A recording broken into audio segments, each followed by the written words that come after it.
Le cancer du vagin, type, symptômes, facteurs de risque et prévention.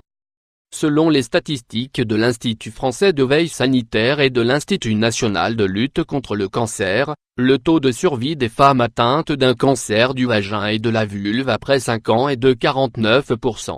Ces statistiques alarmantes doivent inciter les professionnels de la santé à s'inscrire dans une dynamique de prévention, et à multiplier les campagnes de sensibilisation relatives à cette maladie handicapante, et parfois même fatale.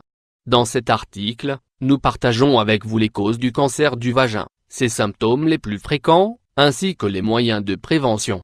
Même si comparé à d'autres cancers, la prévalence du cancer du vagin reste minime, ce cancer est l'un des plus dangereux, et des plus mortels dans le monde. Heureusement, quand ce cancer est détecté lors de ses stades initiaux, son traitement devient beaucoup plus simple et rapide, et les chances de survie des personnes qui en sont atteintes se voient considérablement améliorées. Aujourd'hui, nous partageons avec vous les symptômes, les causes, les facteurs de risque, ainsi que les moyens de prévention de cette maladie. Quels sont les types du cancer du vagin? Le cancer du vagin est un cancer rare qui touche généralement les femmes âgées de plus de 60 ans, mais peut également attaquer des femmes plus jeunes. Ses répercussions sur la santé ainsi que la qualité de vie des personnes qui en sont atteintes peuvent être très lourdes. Selon les médecins, il existe 4 types du cancer du vagin. Les voici. Cancer épidermoïde du vagin. Ce cancer attaque les cellules malpighiennes formant le revêtement du vagin. C'est le cancer vaginal le plus fréquent. Adénocarcinome. Ce cancer prolifère dans les cellules glandulaires, responsables de la production des mucus. Le mélanome vaginal. Le mélanome vaginal touche les mélanocytes du vagin, cellules responsables de la pigmentation de la peau. Le sarcome. Le sarcome est l'un des cancers les plus rares et les plus dangereux. Il touche le tissu conjonctif, le tissu musculaire, ou encore le tissu osseux. Quels sont les symptômes alarmants du cancer du vagin?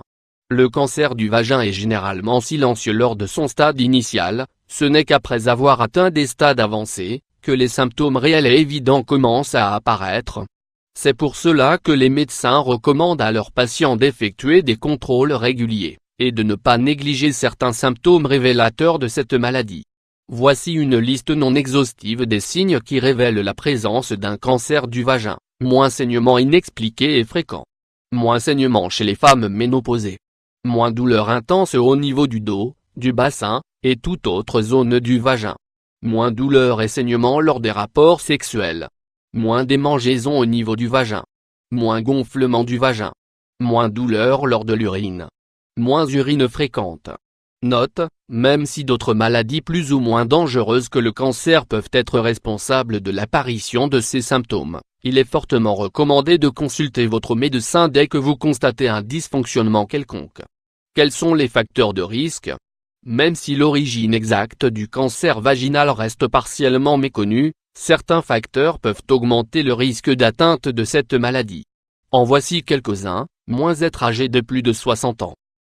Être atteinte du papillomavirus humain, du sida, ou autres infections et virus.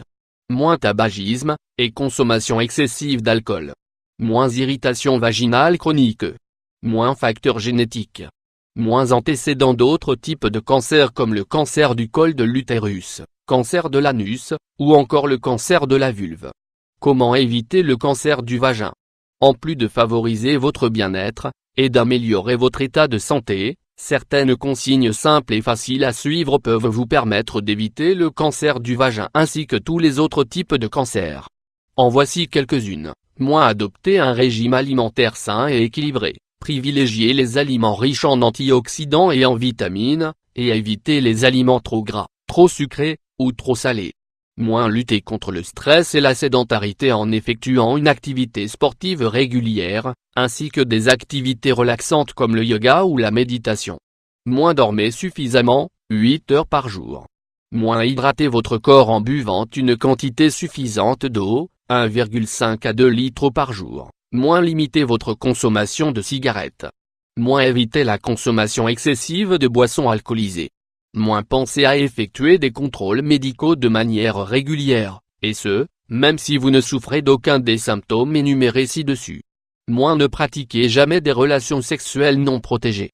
moins évitez d'utiliser les pilules contraceptives pendant une longue durée, ou sans avis médical. Moins consultez votre médecin si vous souffrez d'une infection, de démangeaison ou tout autre dysfonctionnement persistant dont vous ne connaissez pas l'origine.